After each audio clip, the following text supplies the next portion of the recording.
नमस्कार। मैं डॉक्टर अन्नू भाई सोनी फिर से आपके साथ जुड़ा जुड़ा हुआ हूँ। आपके साथ चर्चा करने के लिए उपस्थित हूँ। पिछले दो हमारी जो मुलाकात थी उसमें हम लोगों ने जमानत और अग्रिम जमानत पे चर्चा की थी।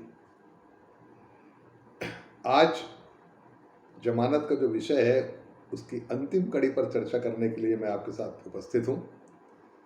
और ये जमानत कुछ विशिष्ट परिस्थितियों के अंतर्गत दी जाती है और इसे कहा जाता है कि जब किसी व्यक्ति को सज़ा सुना दी गई है, किसी न्यायालय के द्वारा, सक्षम न्यायालय के द्वारा जब किसी व्यक्ति को किसी आपराधिक प्रकरण में सज़ा सुना दी गई है और वो उच्चतर न्यायालय में, ऊपरी अदालत में अपील में जाना चाहता है, तो जब तक उसकी अपील पेंडिंग रहती है, सुनवाई जब तक उसके अपील पर सुनवाई नहीं होती है, उसके अपील पर आदेश या फैसला नहीं आता है, तब तक के लिए क्या उसे जमानत दी जाए। और जो निचली अदालत है उसने जो सज़ा का आदेश दिया है उस सज़ा के आदेश को निलंबित रखा जाए। कब तक के लिए? जब तक कि उसके अपील पर फैसला नहीं आ जाता। तो इस प्रकार के जमानत की जो व्यवस्था है, जो प्रावधान है, वो सीआरपीसी दंड प्रक्रिया संहिता की धारा 389 के अंतर्गत है। Under section 389 it is provided and under what circumstances the suspension of sentence of accused and grant of bail during the pendency of the appeal may be given or may be provided। तो ये एक विशेष किस्म की जमानत की व्यवस्था है। इस पर चलिए चर्चा शुरू करते हैं। लेकिन इस चर्चा को शुरू करने से पहले मैं आपसे अनुमति लेकर के उन बिंदुओं पर भी थोड़ी सी चर्चा करना चाहता हूं जो अग्रिम जमानत के संबंध में है और जिस पर हमारा पिछला जो वीडियो था इस पर आधारित था। और मेरे कुछ व्यूवर्स ने, जिन्होंने मेरे वीडियो को सुना, देखा, उन लोगों ने कुछ पॉइंट्स मेरी तरफ भेजे हैं। कुछ पॉइंट्स उन्होंने पॉइंट आउट किया है कि इन मुद्दों पर थोड़ा सा क्लेरिफिकेशन कीजिए। तो चलिए उन बिंदुओं पर भी थोड़ी सी चर्चा कर लें। तो उसमें से पहला जो प्रमुख बिंदु है एंटीसिपेटरी बेल के बारे में, जो धारा 438 सीआरपीसी के तहत दिया जाता है और ऐसे व्यक्ति को दिया जाता है जिसे इस बात की उचित आशंका है, रिजनेबल बिलीफ है कि किसी गैर जमानती अपराध का आरोप लगा करके या किसी गैर जमानती अपराध के संबंध में पुलिस के द्वारा उसकी गिरफ्तारी कर ली जाएगी। जब वो व्यक्ति किसी इस प्रकार की उचित आशंका से ग्रस्त रहता है ना, तब उसे धारा 438 के अंतर्गत अग्रिम जमानत के लिए सेशन कोर्ट में या हाई कोर्ट में, उच्च न्यायालय में आवेदन प्रस्तुत करने का अधिकार है। और इस प्रकार यदि न्यायालय को लगता है कि उसे जमानत दिया जाना उचित है, उसको अग्रिम जमानत दी जा सकती है। अपन पिछले एपिसोड में, हमारी पिछली जो वीडियो थी, जो पिछली बैठक थी, उसमें हमने इस बात पर लंबी चर्चा की थी। उसमें कुछ हमारे जो दर्शक थे, हमारे सुनने वाले थे, उन्होंने कुछ बिंदुओं पर मेरा ध्यान आकर्षित किया है। उससे पहला ये है कि उचित आशंका का क्या अर्थ है। एक व्यक्ति को यदि इस बात की आशंका है कि उसे किसी गैर जमानती अपराध के सिलसिले में पुलिस के द्वारा गिरफ्तार कर लिया जाएगा,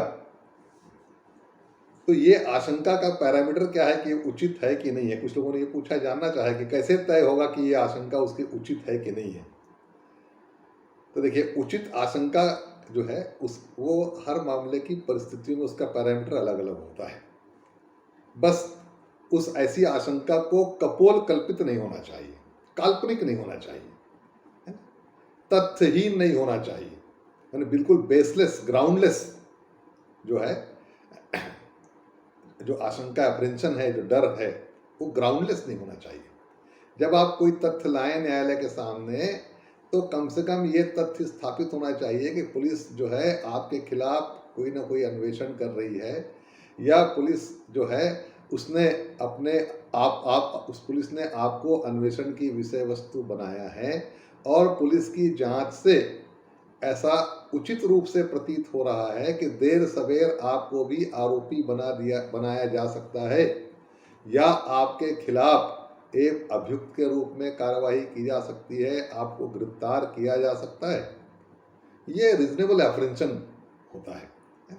अब आपके खिलाफ कोई जांच नहीं है, आपके खिलाफ कोई रिपोर्ट नहीं है, आपके खिलाफ पुलिस के पास कोई मैटर नहीं है, और आप जबरदस्ती डरे हुए हैं कि हो सकता है पुलिस अमुक मामले में मेरे को धर ले, तमुक मामले में मेरे को आरोपी बना ले। तो इस प्रकार की जो काल्पनिक जो डर है, उस डर के लिए आपको उसे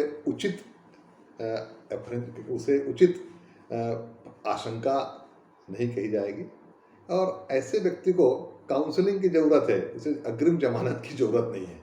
अग्रिम जमानत की ज़रूरत उस व्यक्ति को है जिसको इस बात की उचित आशंका है, उसके पास आशंका करने का, उसके पास संदेह करने का, उसे इस बात पर विश्वास करने का, उसके पास ठोस कुछ न कुछ कारण है, कुछ न कुछ तथ्य है, जिसके आधार पर वही नहीं बल्कि उसी प्रकार का कोई औसत बुद्धि वाला जो व्यक्ति होता, साधारण व्यक्ति, एवरेज व्यक्ति होता, तो वो भी यही विश्वास करता जो विश्वास अग्रिम जमानत चाहने वाला आवेदक कर रहा है। ये इसका पैरामीटर है। कई लोग स्वभाव से बहुत शंकालु, बहुत डरपोक और हर बात पर संदेह करने वाले होते हैं। वो एवरेज और सामान्य व्यक्ति नहीं होते, नॉर्मल पर्सन नहीं होते। वो कई बार उनको हम लोग साइकिक भी बोलते हैं। उनको काउंसलिंग की ज़रूरत होती है, उनको अग्रिम जमानत की ज़रूरत नहीं होती है। तो पहली बिंदु पर तो ये बात आई।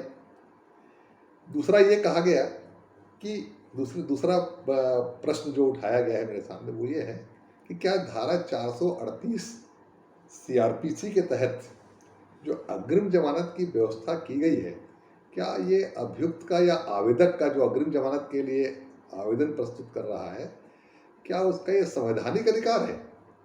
Whether it is a constitutional right of the applicant getting anticipatory bail? No, it is not a constitutional right. But it is a statutory right. ये उसका विधिक अधिकार है। सीआरपीसी के अंतर्गत चूंकि अग्रिम जमानत के लिए प्रावधान किया गया है, तो अग्रिम जमानत के लिए आवेदन प्रस्तुत करना और उसके लिए कार्यवाही करना उसका विधिक अधिकार है, कानूनी अधिकार है, लेकिन वो उसका संवैधानिक अधिकार नहीं है। एक बात ये हुई। तीसरी बात एक और हमारे सुनने वालों ने मेरी तरफ भेजा है, वो ये है कि ये बताया जाए कि अग्रिम जमानत यदि किसी को मिल गया है, चाहे सेशन ने दिया हो चाहे हाईकोर्ट ने दिया हो, उस अग्रिम जमानत का टाइम पीरियड क्या होगा, कितनी अवधि तक के वो अग्रिम जमानत अस्तित्व में रहेगा या वैलिड होगा, या कि कब तक के वो माना जाएगा। तो इस संबंध में थोड़ा आपको थोड़ी सी एक लंबी चर्चा की आवश्यकता होगी। वो ये है कि ये प्रश्न बड़ा ही महत्वपूर्ण है कि भाई आपको किसी मामले में अग्रिम जमानत दे दी गई, तो आखिर वो अग्रिम जमानत के अंतर्गत आप उसका कब तक उपयोग करेंगे, कब तक आप जमानत पर रहेंगे, क्या उसके लिए कोई अवधि निश्चित होगी, या वो मामले के समाप्त होने तक के होगी, या उस मामले के चार्जशीट के दाखिल करते तक के होगी, कब तक की होगी। ये प्रश्न कई बार उच्च न्यायालयों और माननीय उच्चतम न्यायालय के समीप ये प्रश्न विचार के लिए लाया गया। एक दो मामले का जिक्र मैं करूंगा, जिसमें सबसे महत्वपूर्ण मामला है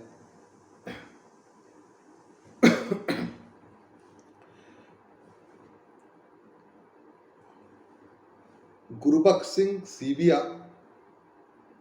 और Salauddin Abdul Samad versus state of Maharashtra. इसके अलावा एक मामला और भी है भरत चौधरी का, एक मामला है Sunita Devi versus state of Bihar का। ये सारे मामले आपको इसी से संबंधित मिलेंगे। इन मामलों में कहा गया इन मामलों में कहा गया कि भाई आखिर अग्रिम जमानत के अंतर्गत यदि किसी को जमानत दी गई है तो वो उसकी अवधि सीमित होनी चाहिए, निश्चित होनी चाहिए, क्योंकि आपको गिरफ्तारी की आशंका पर गिरफ्तारी से बचाने के लिए ये अग्रिम जमानत दे दी गई। अब मान लीजिए कोर्ट में मामला आपके खिलाफ शुरू हो गया, तो जिस कोर्ट में आपके खिलाफ मामला चल रहा है अब उसका आपके ऊपर क्षेत्राधिकार है और उसको इस बात पर विचार करना चाहिए कि आपकी अग्रिम जमानत जो आपको मिली हुई है वो कब तक कंटिन्यू रहेगी, कब तक चलेगी, या फिर आप वहाँ पर रेगुलर बेल के लिए एप्लीकेशन दें धारा 437 के अंतर्गत, 439 के अंतर्गत, है ना। अब यदि हम अग्रिम जमानत को ही कंटिन्यू मान लेंगे कि जब तक मामले का डिस्पोजल नहीं होगा, जब तक मामले पर फैसला नहीं आएगा, तब तक की ये जमानत की सुविधा आपको उपलब्ध रहेगी, तब तक आप जमानत पे छूटे हुए माने जाएंगे। तो फिर एक प्रकार से ये धारा 437, धारा 439 के अंतर्गत जो रेगुलर बेल देने का जो क्षेत्राधिकार है न्यायालयों को, उनके अधिकारों पर एक प्रकार का हस्तक्षेप होगा, ऐसा कहा गया। इस प्रकार की बात कही गई। एक HDFC bank versus JJ Menon का मामला था, एक Satpal Singh versus state of Punjab का मामला था। इन सभी मामलों में लगभग इसी प्रकार की बातें कही गई कि भाई ये जो अग्रिम जमानत है उसका एक टाइम लिमिट है, उसको एक टाइम लिमिट तक के होना चाहिए। जैसे सलाउद्दीन के मामले में कहा गया कि यदि उसके इन्फोर्समेंट को अग्रिम जमानत जो दिया गया है उसको यदि आप एक्सटेंड कराना चाहते हैं आगे, तो वो उसको जो परीक्षण न्यायालय, जो कोर्ट है जहां मामला चल रहा है, उसके क्षेत्राधिकार में, उसके विवेकाधिकार में छोड़ देना चाहिए कि वो इस पर फैसला करे। तो इस प्रकार की बातें इस पे आई। लेकिन अभी हाल में हाल क्या कहिए उसको, ये मामला 2020 का है और इस मामले में फैसला आया था जनवरी 2021 में। ये मामला है Sushila Agarwal and others versus state of Delhi NCT का। इस मामले में एक कॉन्स्टिट्यूशनल एपेक्स कोर्ट में एक कॉन्स्टिट्यूशनल बेंच बना और इस बेंच ने ये फैसला सुनाया था 29 जनवरी 2020 को। और इस मामले में ये साफ साफ स्थापित कर दिया गया है कि अग्रिम जमानत की जो अवधि होगी वो टाइम बार्ड नहीं होगी, इसको किसी अवधि विशेष तक के लिए सीमित नहीं किया जा सकता और ये तब तक के लिए कंटिन्यू माना जाएगा जब तक कि मामले का फैसला नहीं हो जाता। There is no provision to make any time limit for the enforcement of the anticipatory bail.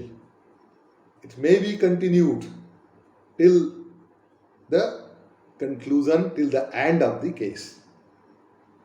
तो ये जो कॉन्स्टिट्यूशनल बेंच का जो ये फैसला है Sushila Devi Agrawal versus state of Delhi NCT, फैसला जो आया है ना, तो इस फैसले के अंतर्गत ये जो बात कही गई है ये लैंडमार्क डिसीजन है और इसने सारे जो पुराने जो इश्यूज थे इसके संबंध में कि इसकी अवधि निश्चित होनी चाहिए कि नहीं होनी चाहिए, इसको पूरी तरह से क्लियर कर दिया है। साथ में लेकिन उसने एक बात ये भी जोड़ी है कि यदि किसी मामले की किसी विशेष परिस्थिति को ध्यान में रख करके न्यायालय यदि कोई अवधि निश्चित करना चाहते हैं तो कर सकते हैं, उसे कोई बंधन नहीं है। यानी अदालत को, यानी अग्रिम जमानत देने वाली अदालत को यदि लगता है कि मामले की परिस्थितियां ऐसी है कि अभियुक्त को या आवेदक को अग्रिम जमानत एक निश्चित अवधि तक के लिए देना ठीक रहेगा तो वो ऐसा कर सकती है। लेकिन जनरल रूल अब क्या होगा कि अग्रिम जमानत जो है वो किसी अवधि विशेष के लिए नहीं होगा, ये मामले की समाप्ति तक के लिए भी हो सकता है। तो ये इसका एक नया जो कंसेप्ट है वो आया है। 5 माननीय न्यायमूर्ति जो थे उनका जो कॉन्स्टिट्यूशनल बेंच संवैधानिक पीठ बनी थी, उस पीठ में ने ये फैसला दिया है और इस फैसले के मुताबिक अब ये माना जाता है कि अग्रिम जमानत जो है वो मामले की सुनवाई तक या पूरी सुनवाई तक या मामले के फैसला होने तक के जो है वो प्रभावी रहेगा। एक और प्रश्न मेरे सामने लाया गया है कि क्या एक व्यक्ति जो कि अपनी गिरफ्तारी की आशंका से भयभीत होकर के फरार हो गया है, ही इज एब्सकॉन्डेड, क्या ऐसे व्यक्ति को भी अग्रिम जमानत दिया जा सकता है? तो इसका जवाब ये है कि अग्रिम जमानत की जो व्यवस्था है वो ऐसे व्यक्ति के लिए है जिसके बारे में ये तथ्य है, ये तथ्य उपस्थित है या अस्तित्व में है कि उसे किसी झूठे प्रकरण में फंसाया जा रहा है या वो निर्दोष है और किसी व्यक्तिगत स्वार्थ के कारण या दुश्मनी के कारण उसका नाम उस मामले में या उस मामले के एफआईआर में लिखवा दिया गया है और उसे जबरन बिना किसी वजह के, बिना किसी आधार के उस मामले में अभियुक्त बनाया जा सकता है। जब इस प्रकार के तथ्य होते हैं और अदालतों को इस बात पर विश्वास होता है तब जाकर के अग्रिम जमानत देने की व्यवस्था जो है की जाती है। अग्रिम जमानत के आवेदन पर न्यायालय विचार करते हैं। लेकिन जहाँ पर कोई व्यक्ति गिरफ्तारी की आशंका के कारण फरार हो गया है तो फरारी जो है वो अपने आप में इस बात का सबूत है, इस बात को इस्टेब्लिश करता है कि जो व्यक्ति फरार है जरूर उसकी कहीं ना कहीं अपराध कार्य में संलिप्तता है, चाहे संलिप्तता बहुत गंभीर किस्म की हो चाहे हल्के किस्म की हो, लेकिन उस अपराध से कहीं ना कहीं वो कनेक्टेड है, तब तो उसने फरारी का रास्ता चुना है। यदि आप निर्दोष हैं, यदि आपको झूठा फंसाया जा रहा है या आपके खिलाफ कोई वैमनस्यता के कारण या दुराशय के कारण कोई कार्रवाई की जा रही है तो आपको फरार होने की आवश्यकता नहीं है। आपके पास अग्रिम जमानत के दरवाजे खुले हैं, आप वहाँ जाकर के न्यायालय के सामने अपनी बातों को रखिए, है ना। और यदि आप फरार हो जाते हैं तो इसका मतलब है कि आप कानून को धोखा देना चाहते हैं, आप कानून से भागना चाहते हैं, आप सिस्टम से भागना चाहते हैं और ऐसा व्यक्ति अपने आप संदिग्ध व्यक्ति की श्रेणी में आ जाता है। और ये मान के चलिए कानून का सिद्धांत है विधि का कि संदिग्ध व्यक्ति को, संदिग्ध अभियुक्त को अग्रिम जमानत की सुविधा देना उचित नहीं होता। तो इतनी सारी बिंदुओं पर आपने मुझसे क्लैरिफिकेशन चाहा था जो मैंने अपनी ज्ञान के मुताबिक आपको बताया। यदि इसमें और भी कोई शंका हो तो आप जरूर मुझसे पुनः संपर्क करेंगे। अब अपन अपने मूल बात पर आए। आज का हमारा जो टॉपिक है वो है धारा 389, जिसके अंतर्गत इस बात का प्रावधान सीआरपीसी में किया गया है कि जहां पर किसी न्यायालय ने किसी अभियुक्त को किसी आपराधिक मामले में कोई सजा सुना दी है ना, दोष सिद्ध कर दिया है, कन्विक्ट कर दिया है और ऐसा व्यक्ति ऊपरी अदालत में अपील में जा रहा है या अपील में जाना चाहता है ना, तो अपीली न्यायालय जिस न्यायालय में वो अपील करने के लिए जा रहा है वो न्यायालय उसको अपने विवेकाधिकार का जो अंतर्निहित शक्ति है जो उसको धारा 482 सीआरपीसी में दी गई है उसके तहत वो यदि उचित समझे तो उसकी सजा को, उसका जो कन्विक्शन है, जो उसको दंडादेश दिया गया है निचली अदालत के द्वारा, उसको निलंबित करके, सस्पेंड करके और उसको जमानत पर रिहा करने का आदेश दे सकता है कि जब तक इसके अपील का जो मामला है न्यायालय में विचाराधीन है, पेंडिंग है, तब तक के लिए इसको जमानत दी जाती है और इसको जो सजा सुनाई गई है उस सजा को निलंबित रखा जाता है, इसको क्या किया जाता है, सस्पेंड किया जाता है। तो suspension of the sentence and grant of the bail to the accused who has been convicted by the lower court or convicted by the competent lower court and applied under section 389 for the suspension of conviction and grant of the bail। तो ये जो धारा 389 है बहुत important है। Important इसलिए है कि इसमें अपील न्यायालयों को शक्तियां दी गई हैं, साथ साथ उस न्यायालय को भी शक्ति दी गई है उपधारा 3 के अंतर्गत जिससे सजा सुनाई है। इस दोनों को थोड़ा अलग अलग समझ लें। जहां पर किसी अदालत के द्वारा किसी अभियुक्त को किसी भी आपराधिक प्रकरण में दंडादेश सुनाया गया है, सजा सुनाई गई है और ऐसा अभियुक्त ऊपरी अदालत में अपील के लिए पहुंचा है ना, तो उस अपीली न्यायालय के समक्ष वो इस बात के लिए आवेदन कर सकेगा कि उसके दंडादेश को जो उसको निचली अदालत ने सुनाया है उसे सस्पेंड करके, निलंबित करके और उसे जमानत पर रिहा किया जाए। कब तक के लिए? जब तक के लिए उसके अपील पर फैसला नहीं हो जाता, तो न्यायालय ऐसा आदेश कर सकेगा।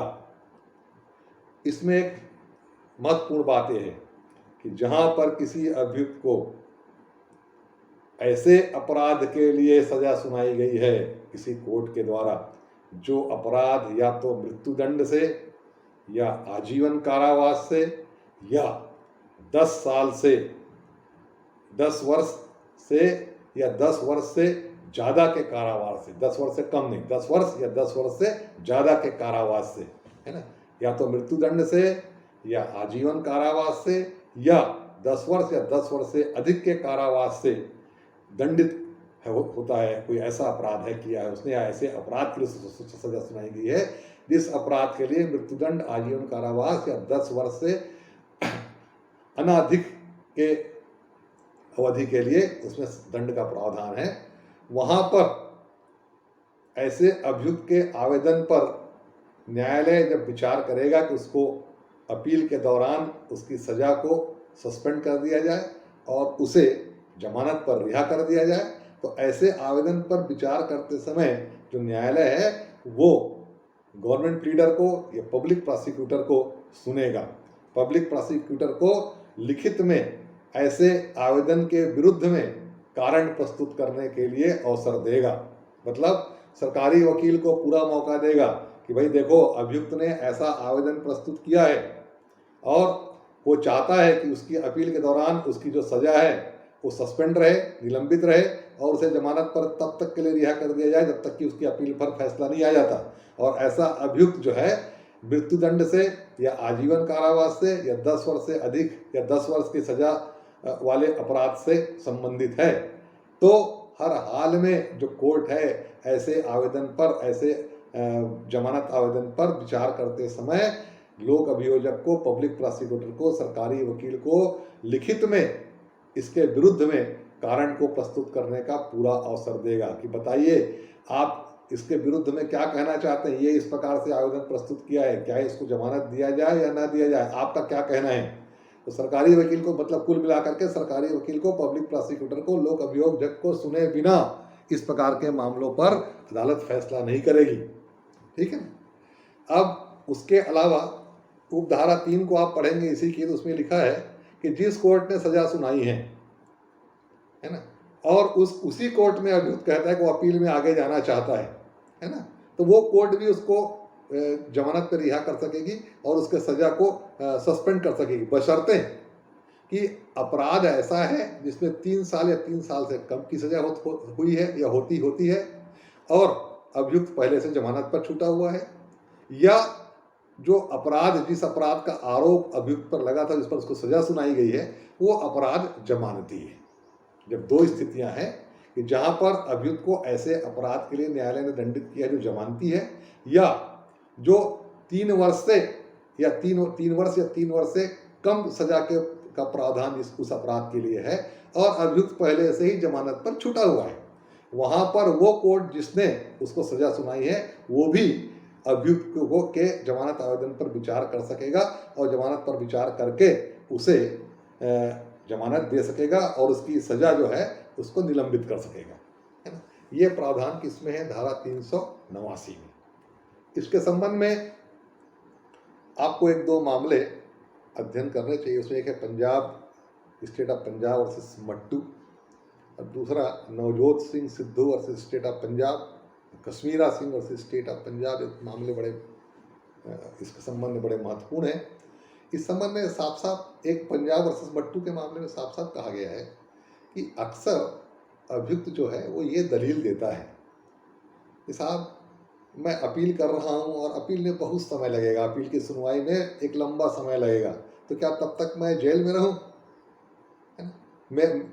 मेरे पास इस बात के पूरे तथ्य हैं जिस पर निचली अदालतों ने ध्यान नहीं दिया कि मैं निर्दोष हूँ, ये जो भी अपने बचाव में वो तथ्य कहता है, और उसका ये भी दलील है साथ में कि साहब यदि आप मुझको मेरे को निचली अदालत के द्वारा सज़ा सुना दी गई है, अब यदि आप मुझको अपील की पेंडिंग रहने के दौरान मुझे यदि आप जमानत पर रिहा नहीं करते हैं, या मेरे कन्विक्शन को, मेरे जो दोष सिद्धि है, जो सज़ा है, उसे निलंबित नहीं करते हैं, तो मुझको बहुत नुकसान होगा, क्योंकि इस अपील पर सुनवाई में बहुत समय लगेगा, और तब तक के लिए मैं अनावश्यक रूप से अकारण जेल में रहूँगा, है ना।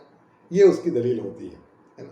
और साधारणतः न्यायालय के समक्ष इसी प्रकार की दलील धारा 389 के अंतर्गत आवेदन करते समय अभियुक्त के द्वारा प्रस्तुत की जाती है। तो पंजाब वर्सेस मट्टू के राज में साफ साफ कहा गया कोर्ट ने कि धारा 389 के अंतर्गत सजा को निलंबित करने और अपील की अवधि के दौरान अभियुक्त को जमानत पर रिहा करने का आदेश बहुत सोच समझकर देना चाहिए। क्यों? सिर्फ एक ही आधार कि अपील की कार्यवाही में या अपील की सुनवाई में बहुत समय लगेगा, उसकी सजा को रोकने या निलंबित करने और उसको जमानत पर छोड़ने का कोई एक प्रमुख आधार नहीं है। इसलिए सिर्फ एक ही मुद्दे को लेकर के धारा 389 के अंतर्गत आदेश पारित नहीं होना चाहिए। ये धारा 482 के अंतर्गत एक अंतर्निहित शक्ति के अंतर्गत न्यायालय इसमें जमानत आदेश देते हैं, लेकिन उन जमानत आदेश को जारी करते समय अदालतों को अभियुक्त के पूरे प्रकरण पर गंभीरतापूर्वक विचार करना चाहिए। तो ये कुछ महत्वपूर्ण जो चर्चा थी आज हमने धारा 389 के अंतर्गत की, और इसके पहले के जो हमारी जो दो बैठकें थी, जो दो मुलाकातें थी, उसमें हम लोगों ने धारा 436 जमानती मामलों में अपराध, धारा 437 गैर जमानती मामलों में अपराध, गैर जमानती मामलों में जमानत, और 438 अग्रिम जमानत, 439 जिसके अंतर्गत उच्च न्यायालयों को और सेशन न्यायालयों को जमानत देने की विशेष शक्ति दी गई है, और आज हमने देखा धारा 389 जिसके तहत एक व्यक्ति से सज़ा सुना दी गई है और वो अपील में जा रहा है, तो उसको दी जाने वाली जमानत जब तक कि उसकी अपील की अवधि, जब तक कि उसकी अपील पेंडिंग रहती है, जब तक उसकी अपील पर फैसला नहीं होता, तब तक के लिए उसको जमानत और उसकी सज़ा पर रोक, है ना। इन प्रावधानों पर हम लोगों ने विस्तार से चर्चा की। आपने अग्रिम जमानत के संबंध में जो कुछ बातें मेरे सामने रखी थी, उस पर भी मैंने अपनी शक्ति के मुताबिक, अपनी जानकारी के मुताबिक आपको उत्तर दिया है। उम्मीद करता हूं कि आप उससे संतुष्ट होंगे। अब हमारी जो अगली मुलाकात है उसमें एक बहुत महत्वपूर्ण विषय पर हम चर्चा शुरू करेंगे, जो हमारी रेगुलर जो चर्चा होती है उसमें, वो है इंडियन एविडेंस एक्ट के अंतर्गत बर्डन ऑफ प्रूफ, इसको बोलते हैं सबूत का भार। ये एक बहुत ही इम्पॉर्टेंट एकेडमिक मैटर है, और जो लोग साक्ष्य विधि के अध्ययन या अध्यापन से जुड़े हैं उनके लिए ये बड़ा ही लाभकारी है। मुझे उम्मीद है कि इस पर जो हमारी चर्चा होगी वो एक सार्थक चर्चा के रूप में आपके सामने आएगी। तो तब तक के लिए आप सबको नमस्कार, धन्यवाद।